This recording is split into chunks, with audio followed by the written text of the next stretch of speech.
نحمدہ و نصلی علی رسولہ الکریم۔ ایک ساتھی کا سوال ہے کہ اگر کوئی شخص کسی دوسرے مسلمان کو مسلمان سمجھنے کے باوجود اس کو یہ کہے کہ تم مسلمان ہی نہیں ہو، تو جس شخص نے کہا ہے اس آدمی کا کیا حکم ہے؟ الجواب حامداً و مسلیاً اما بعد۔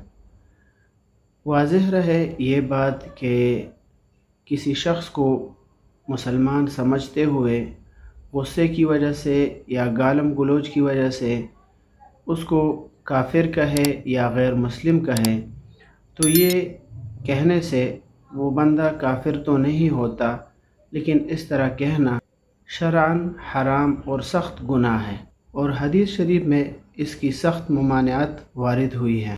لہٰذا ایسے شخص کو چاہیے کہ وہ اپنے ان الفاظ کے اوپر توبہ اور استغفار کرے اور آئندہ کے لیے اس طرح کے جملے استعمال کرنے سے بالکل مکمل طور پر اجتناب کرے۔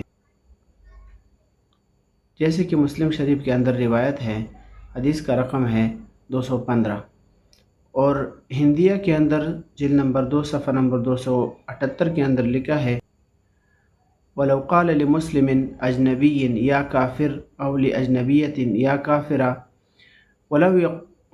وَلَمْ يَقُلِ الْمُخَاطِبُ شَيْئًا أَوْ قَالَ لِامْرَأَتِهِ يَا كَافِرَةٌ وَلَمْ تَقُلِ الْمَرْأَةُ شَيْئًا أَوْ قَالَتِ الْمَرْأَةُ لِزَوْجِهَا يَا كَافِرٌ۔ تو شامی کے اندر اسی طرح لکھا ہے کہ بعض علماء اس کے بھی قائل ہے، وہ کہتے ہیں کہ وہ بندہ کافر ہی ہو جاتا ہے، لہٰذا اس طرح کے اقوال سے اجتناب کرنا چاہیے۔ وما علینا الا البلاغ۔